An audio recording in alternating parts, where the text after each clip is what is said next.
Entonces, de la última clase veíamos especialmente lo que son vigas tipo cajón, ¿sí? Hay que recordar que cuando estamos hablando de elementos esforzados, sobre todo a flexión, lo que nosotros tenemos es una considerable demanda de una inercia estructural que necesitamos pueda satisfacer. Sobre todo un comportamiento que evite la flexión.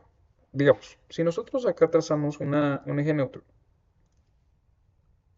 a lo largo aquí de la losa, esta línea en color rojo, básicamente lo que tenemos es que cuando eh, eh, el mismo ejemplo de una viga simple, tradicional, a flexión, pues lo que va a pasar es de que la parte superior va a estar siendo sometida a compresión y la parte inferior a tensión.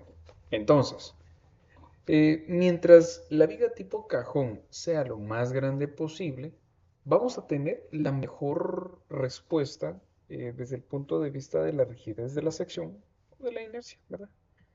Hacia el comportamiento o la demanda estructural. Entonces, cualquier viga que sea tipo cajón tiene esta ventaja.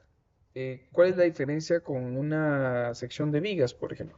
Que cuando tenemos vigas, ya sea acero concreto preesforzado, concreto tradicional, normalmente el área de los patines que está en el lado inferior sí produce el mismo efecto, por supuesto, de eso se trata, pero digamos que en esta área, justamente acá, nosotros dejamos de tener elementos que podrían aportar sobre todo a la tensión, que si se dan cuenta, al momento de trazar estos tres, bueno, digamos que rectángulos, lo que vamos teniendo es precisamente la conformación de más área, justamente acá en la fibra inferior, em, que podría llegar a, digamos, a cumplir sobre todo más, cubrir más esfuerzos a tensión, ¿verdad? Que es el caso de en este caso, estas vigas que tienen pues la forma de la caja, ¿verdad?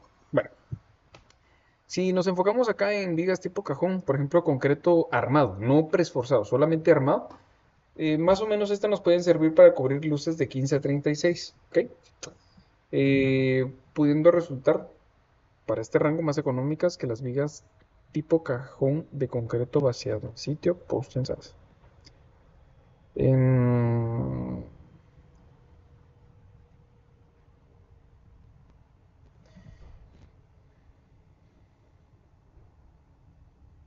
Muy bien. Entonces, por ejemplo, digamos que si nosotros vamos a tener, permítanme, solo quiero ver aquí, un segundito. Así, sí, se está compartiendo. Es que, está. Eh, Muy bien. Entonces, digamos que de estas vigas,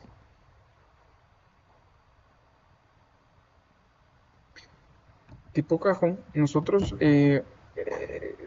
por facilidad o tema de montaje, ¿no? Hay que revisar también las vigas que van prefabricadas.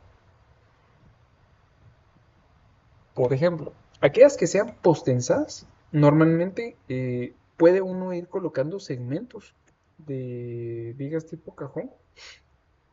Digamos, no, esta presentación no es la que tiene esas vigas, pero vienen a ser como estas que tenemos acá, ¿sí? Es una combinación de vigas tipo cajón, pero son segmentadas. Digamos que esto, si pudiéramos hacer aquí o imaginar un isométrico, la viga tipo cajón llega a tener pues una forma, más o menos, aquí está el espesor, ¿ven? Aquí ¿cómo se llama? La fibra inferior continúa de este lado, etcétera, etcétera. Y normalmente se modula, si esto fuera una cota, hablemos que les digo yo, 5 metros, por ponerles un ejemplo. Entonces, normalmente se fabrican estas piezas y se utilizan ductos para, digamos, vamos a colocar la número uno, ¿sí? Entonces aquí tenemos la fase número uno. Posteriormente, cuando vamos a colocar la número 2, lo que resultamos haciendo es de que habrá una serie de ductos que queda vacío, que nos sirve para, a través de algunos ductos, conectar los dos segmentos y tensar. Entonces se aplican fuerzas en cada sentido para tensar cables. Y digamos que de esa manera ya queda unida una con la otra. Entonces son un montón de bloques que van quedando pues evidentemente unidos uno entre otro. Y el siguiente, pues ya no utiliza el ducto superior, sino a lo mejor usamos este, y el siguiente utiliza este, y luego volvemos a repetir el primero, etcétera, etcétera. O sea, vamos generando una combinación que permite eh, que las vigas prefabricadas postensadas pues puedan llegar a tener rangos bastante grandes. Y precisamente por eso acá en las postensadas, vean ustedes, pueden llegar a ser utilizadas a tramos hasta de 180 metros. Muchas veces lo que se hace en puentes de este tipo es de que se arranca de los dos extremos, ¿verdad? Del estribo de entrada, del estribo de salida, y van conectando los segmentos hasta que llegan al centro y se genera la interconexión entre ellos. Bueno,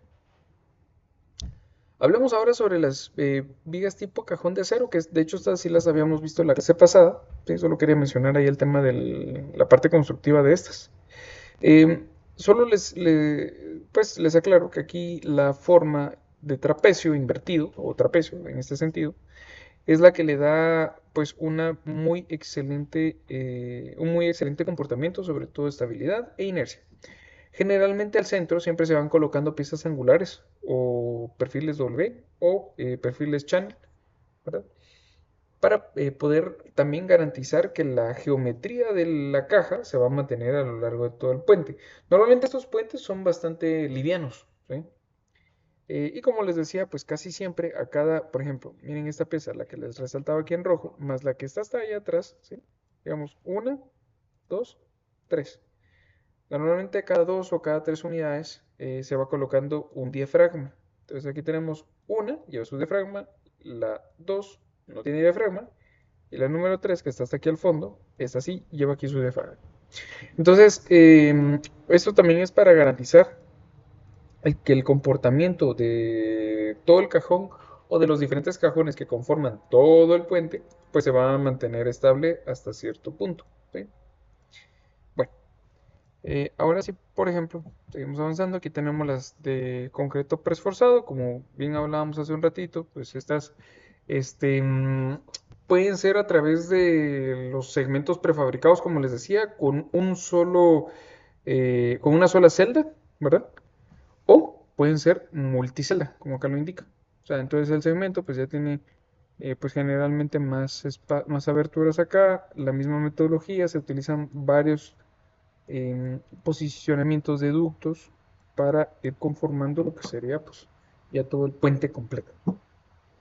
Cuando utilizamos multiceldas porque normalmente los anchos pues son considerables. Hablemos de que acá al centro podrían haber dos o tres carriles, ¿sí? Uno, dos, tres, o dos carriles de alta, de bastante dimensión. En cambio en estas normalmente pues es literalmente uno, ¿sí? Un carril, dos carriles. Obviamente cuando uno incrementa el ancho completo de la sección, si se dan cuenta aquí se genera un voladizo. Entonces, digamos que ya cuando ustedes empiezan a tener dimensiones por alguna sección típica de carretera muy grande, lo que hay que hacer es, pues obviamente ya recurrir a las multiceldas, ¿sí? Digamos que normalmente carreteras típicas, con secciones típicas A, ¿verdad? Vamos a ver, esto me da una duda. Vale la pena, ahí está, que quede acá. Si se fijan acá, estos son los diferentes segmentos o bloques que, digamos uno puede ir utilizando en los puentes, ¿sí? Con la posición y variación de ductos a como corresponda. Ya en la práctica, pues esto ya se vuelve bastante complejo. Muchas marcas tienen sus propias tipologías, así como una combinación entre, por ejemplo, para facilidad de encaje, una unión machembrada, ¿verdad? O también estas pequeñas como corrugas que permiten pues una facilidad sobre todo para encajar cuando el montaje está en proceso o así como estas. Bueno, entonces, pues es bastante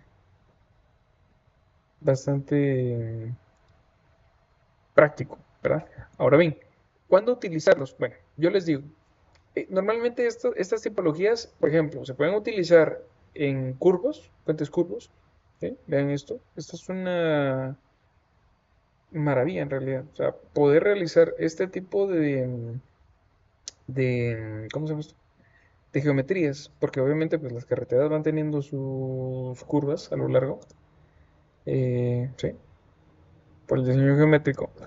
Muchas veces se acostumbra a utilizarlas cuando tenemos puentes en curva y noten pues la separación entre los apoyos, ¿sí? En cambio, hablemos ahora de puentes vigas y pre o postensadas. Estas tienen un límite, ¿sí? Digamos que si comparamos con, por ejemplo, las vigas tipo Ashton, notarán ustedes que acá, precisamente, no, perdón, la función aquí, entonces está. Vamos a ver aquí, bueno, los créditos de a quien corresponde, ¿verdad? Noten ustedes que el vano recomendado máximo, por grande que sea la viga, digamos la tipo 7, que viene a ser una un poquito más grande que esta, que ya no sale aquí, seguramente está aquí abajo. Tipo, uy, permítanme, 4, 5, 6 y 7. Bueno, ahí estamos las 6, disculpen ustedes. Pues estamos llegando a 42 metros aprox. Más que eso, yo les recomiendo utilizar acero, vigas de acero, en base a la tabla que vimos la vez pasada. Sí podemos utilizar combinaciones, pero ya más longitud de eso entre apoyos es bien complicado. Entonces, ¿dónde utilizo yo puentes tipo cajón? Pues generalmente donde mis longitudes van a demandar entre apoyos distancias de 100 metros, 180, que es el máximo recomendado, ¿verdad? Pero sí, créanme que eso es un... Y este ejemplo, eh, pues demuestra bastante bien la escala. Este es un camión considerablemente grande. O sea, aquí dentro, miren, así como esta imagen. Bueno, esta imagen aquí tenemos una persona dentro de la celda. Es una caja, es un cajón bastante, bastante grande. O sea, no son obras pequeñas, ¿verdad? Entonces, eh, en- es fácil entender que cuando ya se tienen bloques tan grandes, hay muchos puntos que van involucrados al tema. Por ejemplo, tema de montaje, tema de toda la estructura, solo para poder ir montando las diferentes piezas. O sea, es un tema bastante, bastante fuerte, ¿sí? Así como esto, ¿no? Estos son unos lanzadores que son como unos carriles y lo que hacen es, pues los segmentos van corriendo a través de ellos y descargan a su punto. Así como acá, digamos, están empezando en los primeros estribos. O, luego de que estos ya estén colocados, ya se empieza a colocar aquí la parte intermedia, ¿verdad? Algo así como esto, ¿vale? Y bueno, pues esto lo que utiliza es el criterio aquí de equilibrio. Acá tiene un punto de apoyo hacia abajo, otro punto de apoyo, pero hacia arriba y esto hace que mantengan en equilibrio el segmento, ¿verdad? Entonces, sí es algo bien interesante, un desafío en realidad en la ingeniería, pero bastante, bastante interesante. ¿Sí? ¿Alguna duda?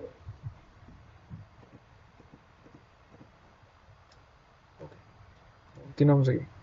Entonces, vamos a borrar acá. Ahí estamos. Ahora veamos los puentes tipo celosía. Em,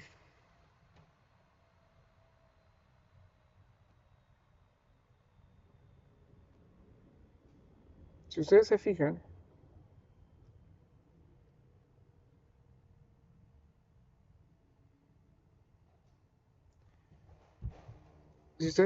tenemos acá cordón superior, arriostres laterales, cordón inferior, las diagonales. Tenemos también losa del tablero, ¿verdad? O sea, lo que nosotros vamos a fundir, vigas para el piso.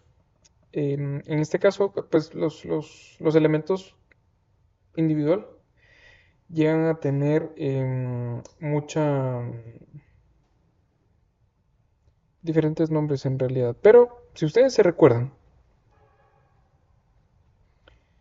em,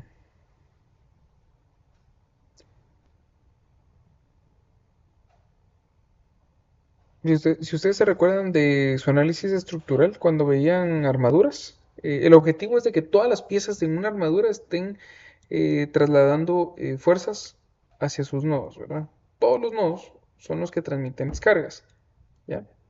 Y todas las piezas pues están desconectadas. digamos que como tal una pieza individual no debería de estar, ¿por qué? Trasladando esfuerzos a flexión, ¿verdad? Em,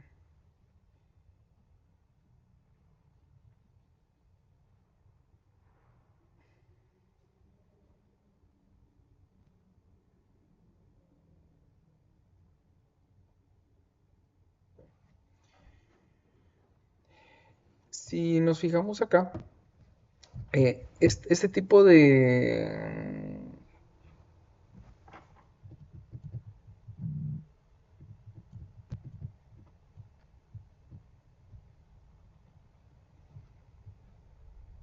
También jóvenes, disculpen ustedes.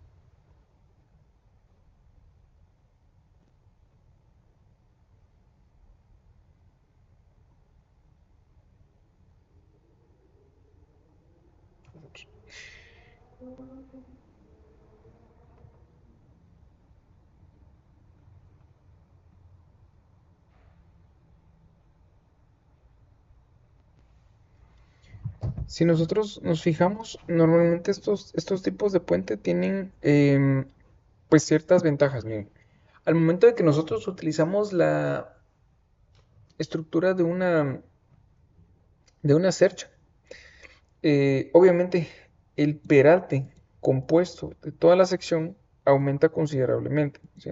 Este peralte. Lo que sí es de que hay que determinar si el peralte lo crecemos hacia arriba o hacia abajo. Hacia arriba, pues no hay problema, por ejemplo, con el paso inferior del agua. Ya, si esta fuera una sección transversal de un río, por ejemplo. Pues el río puede circular abajo sin mayor problema.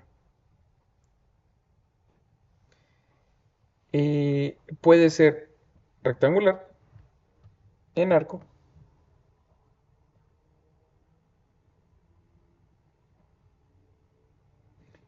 independientemente de la forma.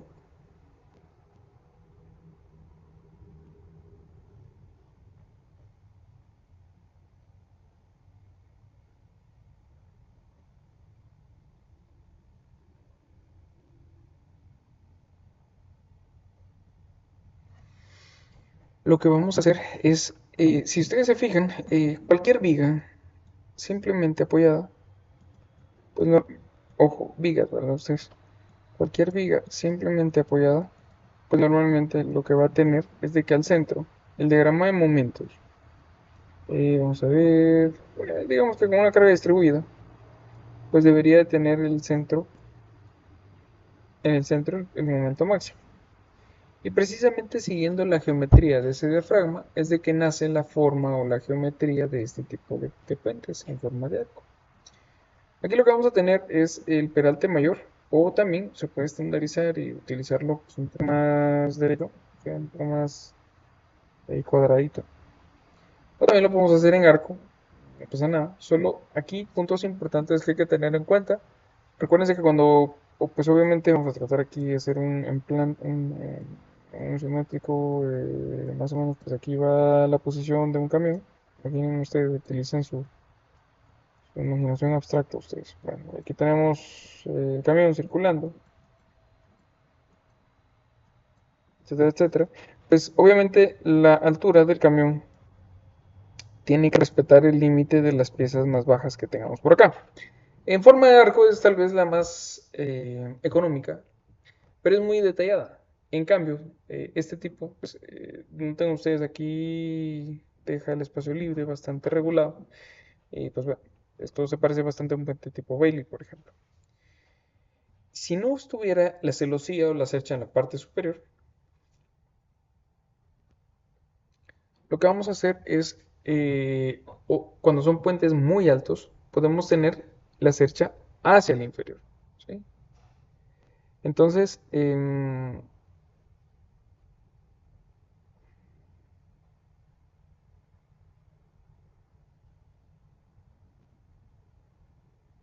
si ustedes se fijan acá, la longitud que nosotros tenemos, perdón, la altura libre, ¿sí? Desde la parte inferior de la celosía hasta donde pudiera haber alguna quebrada o algún río, es indiferente, es decir, que esta H mayúscula es muy alta, Colocar la celulosía en la parte inferior tiene muchas ventajas, especialmente que deja elementos que son especiales para resistir la tensión en las fibras que están más eh, sujetas a tensiones mayores. Entonces es más eficiente, por lo tanto puede ayudar bastante, considerablemente puede ayudar. Además de que si se dan cuenta aquí no importa si nosotros crecemos este peralte, porque a la larga pues no pasa nada. Es más, hasta reduce el costo de la pila, ¿sí? La pila pues es en este caso el elemento que está sosteniendo justamente ese tipo de apoyos. Podemos tener siempre las cerchas, pero con tablero inferior, ¿verdad?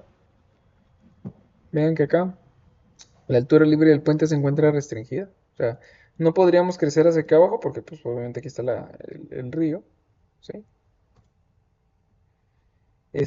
Y también podemos, si tenemos bastante altura, dejar pues considerablemente un peralte adaptado, siempre en forma de arco. Pero, este,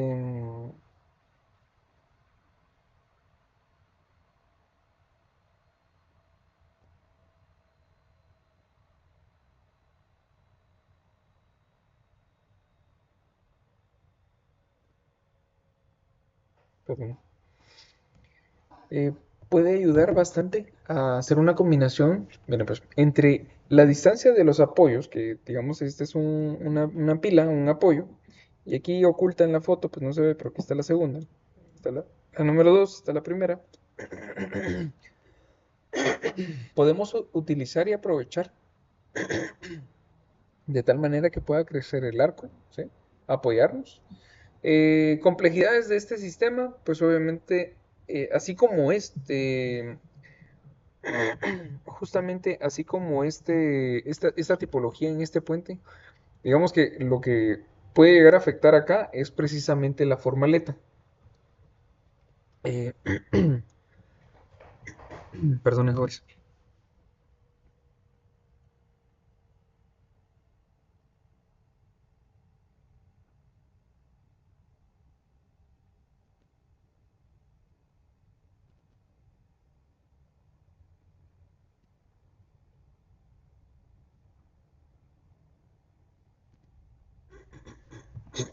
Disculpen.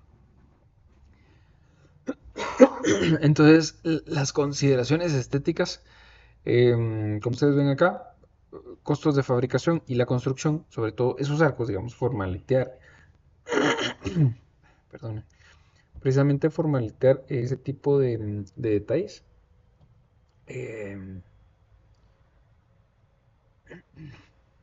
eh, a esta altura, ¿sí? Porque recuérdense que aquí es una altura considerablemente alta, ¿verdad? Normalmente afecta bastante y compromete hasta cierto punto los costos, ¿verdad? Los costos de construcción. Pero podemos utilizar ya rangos un poquito más grandes. Miren, hasta, en realidad no hay un límite como tal, porque medio es un arco de esta línea horizontal mantenga, ay, perdón, esto imaginen que es un arco, mantenga cierta relación de altura contra la longitud, simplemente lo que va a pasar es de que al inicio va a demandar, ¿qué les digo yo? Una sección de elemento pues mucho más ancha. Entonces, vean que acá se han construido puentes de arco hasta 300 metros. Lo único es de que mientras más largo sea, ¿sí? Esta L aumente, la H también. Entonces, llega un punto donde es bien complejo poder fabricar este tipo de elementos. Em, pero es un tipo de puente considerablemente vistoso, que funciona muy bien. Métricamente el arco pues ayuda y aporta bastante. Así como en este caso, este puente está en Venezuela. Y así como tenemos puentes para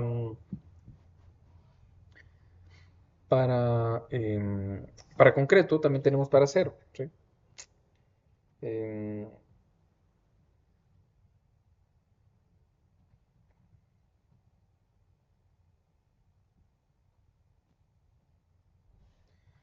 La ventaja de los puentes que son en acero es la siguiente. Si nosotros em,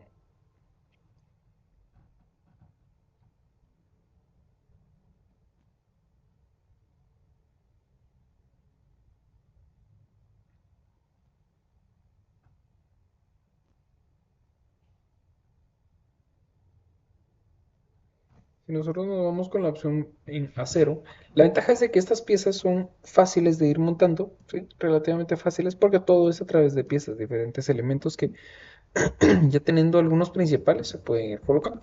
Son más livianos, es más fácil elevarlos, manipularlos, moverlos. Digamos que, ¿qué les digo yo? Digamos, en algún punto de esta estructura, a lo mejor se puede colocar una pluma, ¿sí? Y pues bueno, la pluma lo que puede ir haciendo es, ¿qué les digo yo? Con su brazo, pues ir descargando todos los elementos que pues a la larga van formando este tipo de estructuras. Este tipo de puentes se caracterizan por tener el arco debajo, ¿verdad? Pero, si se fijan, va conformando algunos mecanismos acá como marcos auxiliares, que son los que sostienen toda la estructura de la carretera. Además de que así como este, que específicamente está en Maria Pía, en Oporto, Portugal, es bastante vistoso. De hecho, es una figura casi que icónica, ¿sí? Especialmente porque optimizaron el peralte del arco inferior, siendo la parte más pequeña, perdón, la parte del extremo más reducida en peralte por el tipo de, de condición de apoyo que tiene en los extremos, siendo esta articulada, ¿verdad? También podemos tener alguna variación específica en base o modelada, así como este caso, que es un puente que está en Portland, Estados Unidos. Tenemos una considerable variación de la geometría, ¿sí? Pero lo importante acá es de que, digamos que, si aquí tenemos nosotros un apoyo, aquí está el otro, pues obviamente una viga con dos puntos de apoyo pues de alguna manera iba a tener sus momentos ante cargas distribuidas, pues que les digo, perdón, esto tendré que terminar bien, que les digo, similar a esto, ¿no? Entonces, ese es el concepto, que fue un arco adaptado considerablemente o exactamente como el diagrama de momentos que sucede en él, y pues obviamente genera un arco al medio, ¿no? O sea, y este arco, digamos que esta línea que tenemos aquí a la mitad, pues o va arriba o puede ir pues ciertamente más abajo, etcétera, etcétera. Así como acá queda justamente a la mitad de este arco. Pero también el arco, como les decía, puede ir arriba y puede sostener todo el puente. Que a la larga también pues conforma una, una altura bastante grande, ¿sí? Entonces tenemos el arco en la parte de arriba, el tablero es el que está colgando del arco y esto pues hace que el puente sea estable. ¿Ok? Muy bien. ¿Alguna pregunta? Por favor.